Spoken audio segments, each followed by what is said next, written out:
Je vous libère. Je vais parler 16 minutes pour nous donner les 30 minutes de prière et des actes sacerdotaux.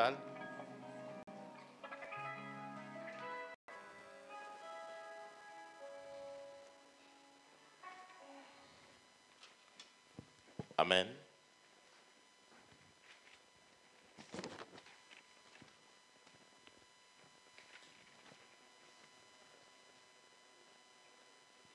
Un Corinthien, merci ancien d'être resté dans cet esprit. 1 Corinthiens chapitre 16, donc pour aider-nous, le verset 9, nous nous mettons debout s'il vous plaît.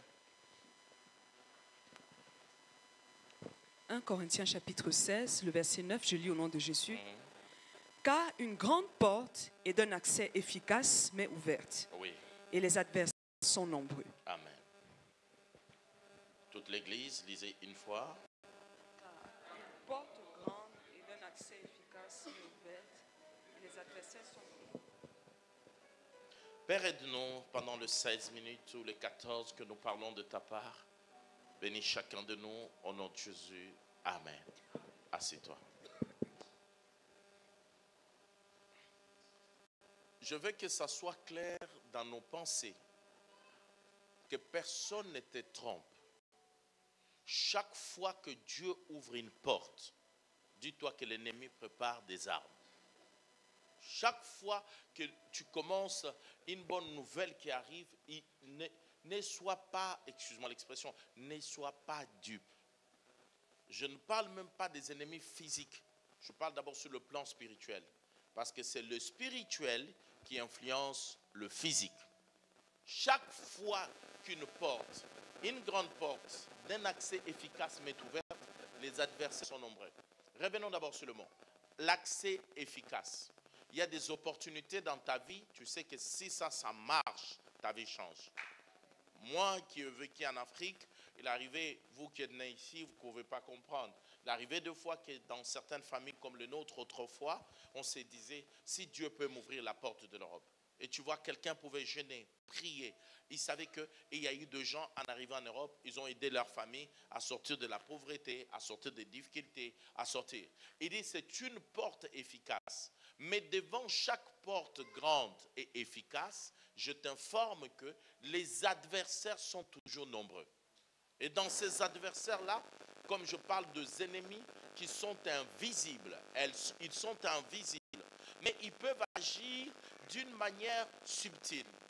Vous savez que je suis et je me lèverai toujours contre toute personne qui divise la famille. Je crois que la famille est un don de Dieu. Mais je crois aussi que le premier cercle de combat, c'est ta famille. Parce que l'ennemi est invisible. Alors, il faut bien qu'il prenne un corps visible. Et pour qu'il prenne un corps visible, il doit utiliser ta famille. Parfois ta propre femme, parfois ton propre mari, parfois tes propres enfants, parfois tes propres amis. Donc, le premier attaque ne viendra pas de celui qui est loin. Le premier attaque vient de celui qui est près. Ta propre mère qui t'a porté 9 mois, qui n'a jamais pensé te faire mal. Parce que tu étais bébé, il pouvait t'étouffer et mourir, mais le diable peut l'utiliser. Je reviendrai quand je parlerai sur la famille, les acquis, et les acquis positifs et négatifs de la famille. Je vous ai promis cette retraite d'une semaine, ça va avoir lieu à Tourcoing. Chaque soir, on parlera sur les acquis de la famille. Donc, quand la grande porte est là, les ennemis sont nombreux. Le rôle de Dieu de la Bible, c'est de nous ouvrir la porte. Mais le rôle de nous, c'est de gérer la porte. Beaucoup de choses. Le rôle de Dieu, c'est de mettre l'opportunité des affaires devant toi. Mais comment tu gères ces opportunités? Le rôle de Dieu, c'est de te donner le mariage. Mais comment tu gères le mariage? Le rôle de Dieu, c'est de te donner du travail. Mais comment tu gères ce travail? La gestion, ce n'est pas la part de Dieu. La part de Dieu est d'ouvrir la porte. Notre part à nous, c'est de gérer ces portes-là. Le rôle de Dieu, c'est d'envoyer le peuple à la cité de gloire. Mais le gérer, c'est notre responsabilité. Dieu ouvre des portes. Mais comment nous gérons ces portes? Dis à 3 personnes, comment tu gères des portes?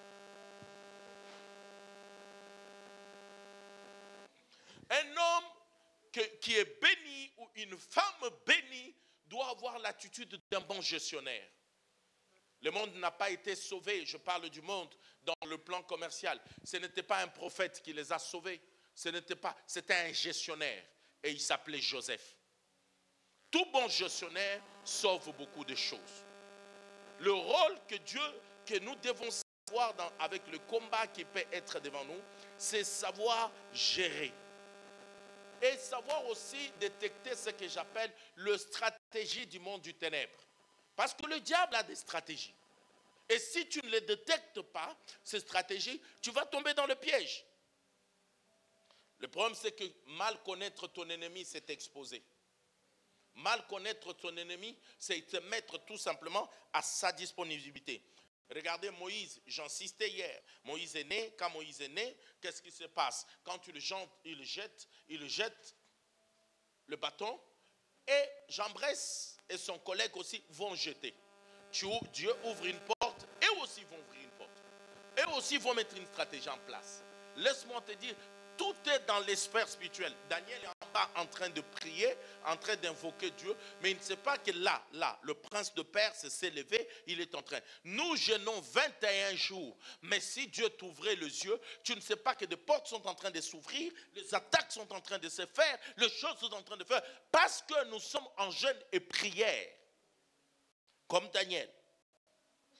Mais ce que j'aime, Dieu nous donne des stratégies pour gagner. C'est pourquoi nous allons prier et faire des actes sacerdotaux. Le psaume 110, maman, qui a dit ce psaume 110, il commence par quelque chose d'extraordinaire. Hein? Voici la position pour laquelle nous sommes appelés à gagner ces choses. Le psaume 110, le verset 1 et 2, maman. Oui. Chapitre 110, verset 1 de David, psaume. Parole de l'Éternel à mon Seigneur. Assieds-toi à ma droite, jusqu'à ce que je fasse de tes ennemis ton marchepied. Verset 2 m'intéresse aussi. L'Éternel étendra de Sion le sceptre de ta puissance, domine au milieu de tes ennemis. Assis-toi. Il est dit d'abord, la première chose qui m'intéresse, le verset 1, aide-moi, la personne qui a la projection. Il dit clairement que assis-toi à ma droite. Ta position, c'est de t'asseoir à la droite de Dieu. Pour gagner les combats, il faut être assis à la droite de Dieu. Celui qui ne s'assoit pas à la droite de Dieu, il perd ses combats. Nous ne pouvons pas nous asseoir à la droite de Dieu si nous n'avons pas la vie d'intégrité. C'est l'intégrité qui nous rapproche de Dieu. Le manque d'intégrité nous éloigne de Dieu. Nous avons des ennemis qui ne blaguent pas. La Bible dit dans le livre de Juges, il dit que nous sommes poursuivis. Et celui qui nous poursuit n'est pas fatigué. Tant que Jésus n'est pas de retour, la Bible atteste avec certitude que le combat contre les Amalek est de génération en génération. Le combat n'est pas combat parce que tu as connaissance qu'il y a des combats. La loi ne s'applique pas parce que tu la connais. Que tu sois juriste ou pas, la loi va s'appliquer. On ne va pas dire que parce que tu ne connais pas la loi, tu es pardonné. Une grande porte est ouverte, mais les ennemis sont nombreux. Nous devons savoir que chaque élévation appelle chaque catégorie de combat. Chaque élévation, le même Jean qui disait, hey, vraiment il faut que tu te maries. Tu crois que les jours que tu annonces que tu te maries, ils sont tous contents? Ce n'est pas parce que tous ils ont souhaité ton bonheur. Il y a des gens qui te souhaitent des choses sans les savoir que ça va arriver. Et le jour que ça va arriver, ils aimaient bien te dire, oh, si vraiment tu pouvais avoir de papier, oh, si tu pouvais avoir la maison, oh, mais le jour que tu les as, tu te dis, mais pourquoi il a changé? Et souvent c'est la meilleure amie, la meilleure proche, les gens de la famille. Tu dis, mais avant que j'ai de l'argent, ils étaient bien, mais pourquoi ils ont changé? La famille peut des fois te combattre, mais tu ne gagnes la famille qu'en leur présentant l'amour, parce que l'amour est plus puissant. Tu ne peux pas la rejeter. On te combat, tu les aimes, tu les aides, tu les soutiens, mais tu es conscient que c'est eux. Joseph n'a pas été vendu par des voisins. Ce n'est pas les voisins qui ont vendu Joseph. Ce n'est pas les voisins qui l'ont poussé dans le trou. Ses propres grands frères. Tout simplement parce que le père l'avait donné une tunique qui est au-dessus de toute chose. le meilleur moyen de vaincre l'ennemi, la première chose, c'est ta position, assis à la droite. Et Dieu donne une impérative au verset 2 du psaume 110. Il dit, domine. Et il dit, domine. Ne domine pas au milieu des insectes. Non. Il est dit, domine où? Non, tu n'as pas entendu. Domine où? Alors, pour dominer au milieu des gens, il faut vivre loin d'eux. Il faut vivre comment? Voilà. Cet évangile de la peur qui t'éloigne des gens, lui, je ne peux pas le voir, lui, je ne peux pas le toucher, lui, je ne peux pas. Non, non, non, non. Tu dois vivre au milieu d'eux et dominer au milieu d'eux. C'est un impératif qui est dit, hey, domine au milieu de tes ennemis. Celui qui est hors de ses ennemis n'est pas au milieu. Et pour être dominé au milieu de tes ennemis, il faut être équipé spirituellement par des actes sacerdotaux tels que la Sainte Seine. Elle nous équipe. Le lavement de pieds, elle nous équipe. Tout endroit où foulera la plante de vos pieds, moi Dieu, je vous le donne en possession.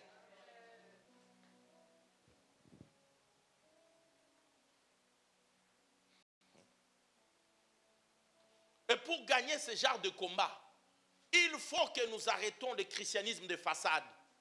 Dis à 3 personnes, arrêtons le christianisme de façade. Les gens sont devenus trop religieux. Dieu est devenu celui qu'on donne comme un distributeur de coca. Un petit déhéros, une petite prière d'assurance. Oh, éternel notre Dieu. Voilà.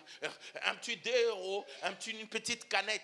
La prière de façade, là, cette prière de façade ne peut pas te protéger contre les ennemis pour la grande porte que tu as. Il ne faut pas avoir un Dieu d'apparence. Il ne faut pas avoir un Dieu d'apparaître. Un Dieu d'Instagram là. Un Dieu de Twitter, de TikTok là. Un Dieu qui apparaît là, dans laquelle David n'a jamais gagné avec un Dieu de façade. David a gagné avec un Dieu d'intimité.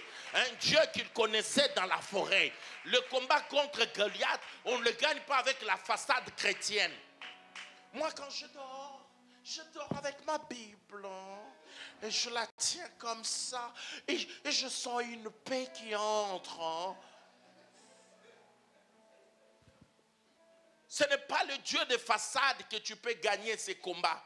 Ce combat, on ne le gagne pas avec un Dieu religieux, un Dieu organisé. Normalement, les choses de Dieu, il y a 1, 2, 3 et 4.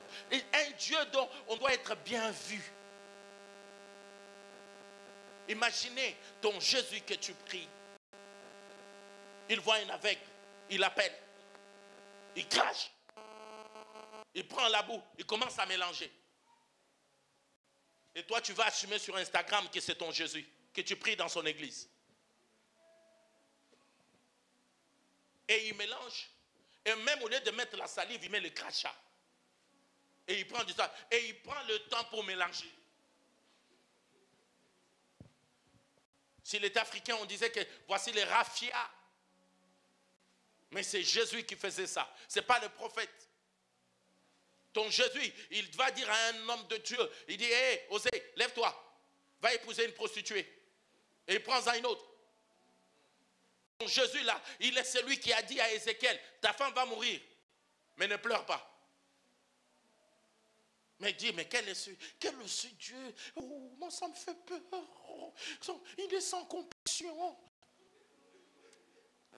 La femme de quelqu'un meurt, et puis on interdit de ne pas pleurer. Il meurt et ne pleure pas.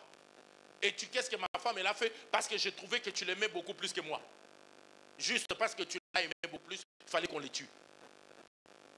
Et pourtant c'est un Dieu d'amour. Le christianisme de façade, le christianisme d'apparence, le christianisme tu ne gagneras pas tes ennemis avec tous ces ennemis, avec ce genre de christianisme. Il faut avoir un Dieu intérieur, un Dieu que tu crois, un Dieu que tu as intégré. Tellement religieux. Nous voulons un christianisme d'étiquette. Le christianisme n'est pas un christianisme d'étiquette. Nous devons être de vrais chrétiens. Dis à 3 personnes, nous devons être de vrais chrétiens.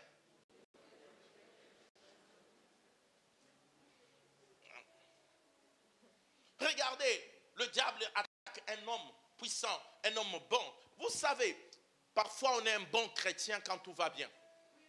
Mais être un bon chrétien quand tout va mal aussi, ce n'est pas facile. Venir et dire sans argent, sans papier, sans rien, et dire que Dieu est fidèle. Les gens regardent ta vie et disent, où est la fidélité de Dieu? Mais quand tout va bien, tu roules dans une voiture climatisée, et puis tu as bien mangé, et après tu as même un dessert que tu prends, un petit café, et puis tu es bien, tu dis, oh, Dieu est bon. Parfois c'est facile.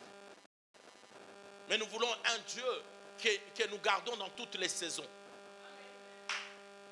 Un Dieu de toutes les saisons. Pas un Dieu qui est Dieu quand tout va bien. Un Dieu qui est Dieu. Mais il y a aussi des gens qui sont des bons chrétiens quand ils sont pauvres. En 30 ans de ministère, j'en ai vu. Surtout en voyant des gens arriver en Europe. Sans papier. Oh! Priant. Daddy, que Dieu donne seulement des papiers, tu vas voir. Daddy, dormant à l'église, gênant, priant. Mais dès qu'il a eu de papiers. J'en connais un ici. Si j'avais demandé sa permission, j'aurais cité son nom. Mon fils Francis le connaît. Il venait ensemble avec mon fils Francis. Mais dès qu'il a eu des papiers, tous les habits qu'il avait rêvé en Afrique, il a commencé à acheter. Tous les musiciens qu'il n'avait pas chanté, il avait chanté. Or, ils étaient bien des bons chrétiens quand ils étaient pauvres. Il y a des gens dont leur chrétienté ou leur humilité là, parce qu'ils n'ont pas encore touché une certaine somme. Ou n'ont pas encore eu un certain poste. Oui, oui. Ça, j'aime Job. J'aime comment il résume sa vie.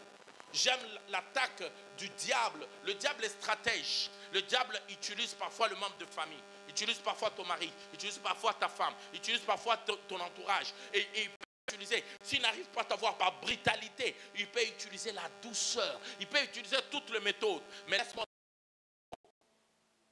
C'est pourquoi 1 Pierre est clair. 1 Pierre, maman. 1 Pierre, chapitre 5, le verset 8 à 9. Là, tu vas prier avec hardiesse. 1 Pierre chapitre 5, le verset 8 à 9. Soyez comment? Soyez sobres, veillez. Votre adversaire, le diable, rôde comme un lion rugissant. Faire quoi? Cherchant qui il dévorera. Continue, maman. Résistez-lui avec une foi ferme. Dis-lui, résistez-lui comment? Avec une foi ferme. Sachant que les mêmes souffrances sont imposées à vos frères dans le monde. Il n'y a pas que toi qui as imposé ces souffrances. Ton frère qui croit en Christ, qui est en Afghanistan, il subit les mêmes souffrances. Mais nous devons résister.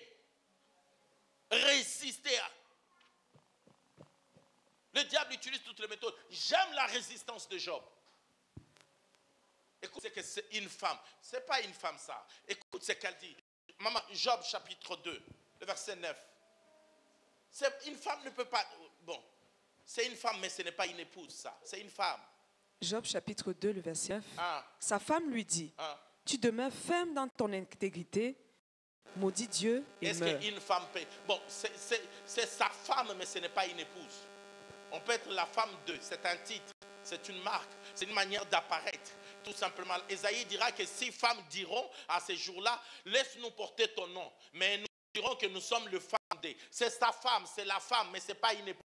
Une épouse a les caractéristiques de mère en elle. Et une mère, même si un enfant a fait sur lui, la mère la portera toujours. La mère ne dira pas que l'enfant n'a plus un bon parfum. Il va trouver toujours qu'il a un bon parfum. Quand tu as une épouse, quel que soit le défaut que tu as, l'épouse te protégera, l'épouse te gardera, parce que c'est une épouse. Mais si tu as une femme, c'est la femme de c'est un titre, elle peut changer. Et le diable utilise la femme pour attaquer Job.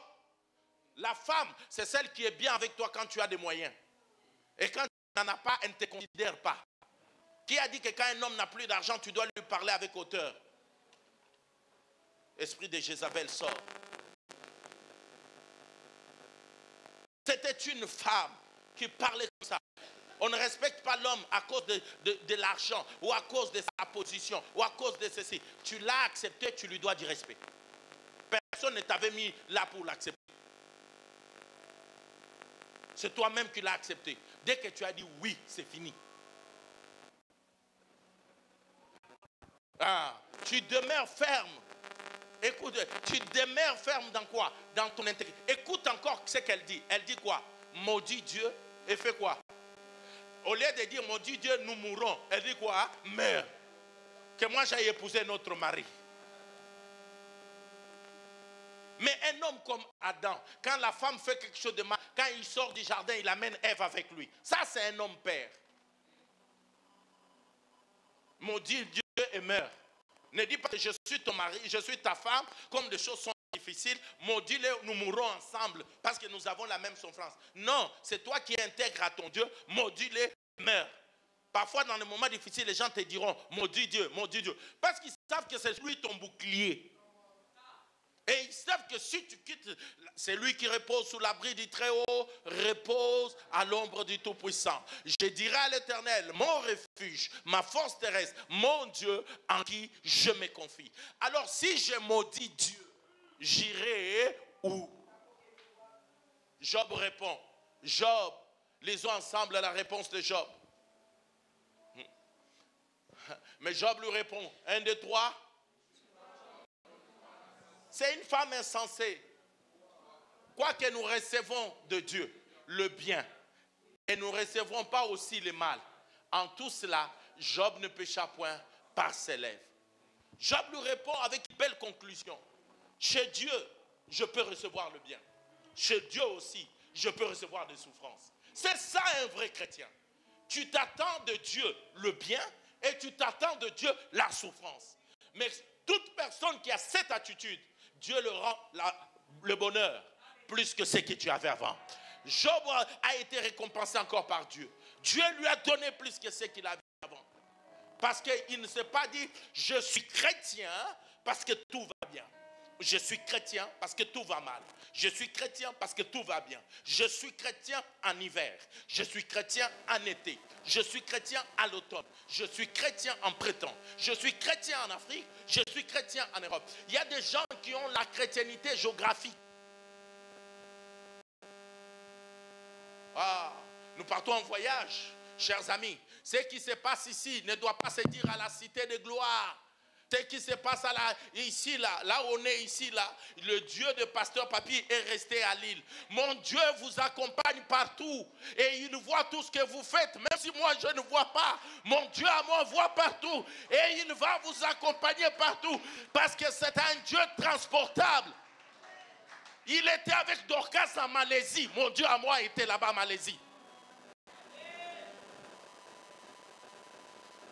Un Dieu géographique.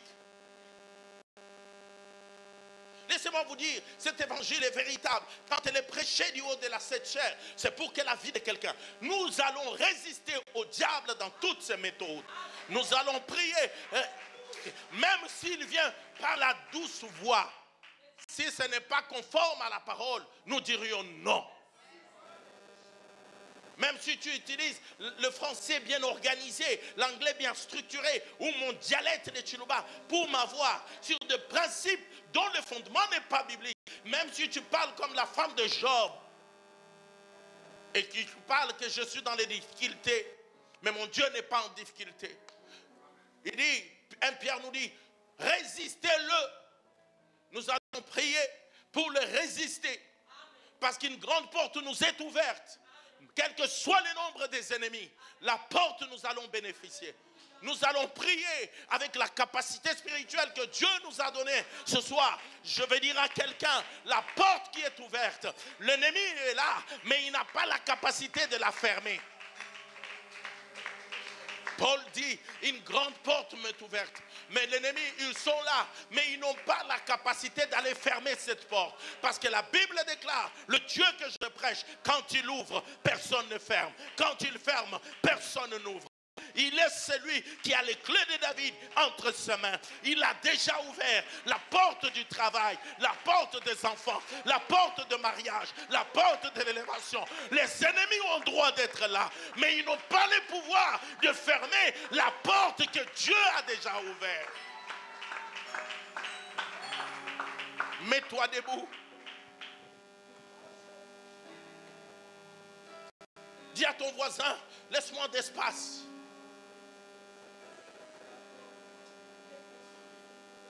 quel que soit, l'ennemi ne vaincra personne. Même s'il utilise la femme de Job, ce n'était que sa femme, ce n'était pas son épouse. Ce n'était que sa femme. Jeunes gens, n'ayez pas de femmes, ayez des femmes épouses. Ceux qui ont le cœur de vos mères. Et jeunes filles, n'ayez pas seulement des hommes, ayez des hommes pères, ceux qui ont le cœur de vos pères. Le Dieu d'équilibre bénira cette cité. Bien-aimé, il a dit, résistez au diable. Tu vas dire, Seigneur, équipe-moi. Équipe-moi pour résister contre toutes les stratégies. Même si le diable utilise la douceur, tu dois résister. Il utilise la dureté, tu dois résister. Dans la pauvreté, tu vas résister. Dans la richesse, tu dois résister. Dans l'abondance, tu dois résister. Dans le manquement, tu dois résister. Élevons nos voix dans le nom de Jésus-Christ de Nazareth. Je vais t'entendre, je vais t'entendre. Vous pouvez couper les lives. Je vais t'entendre dans le nom de Jésus.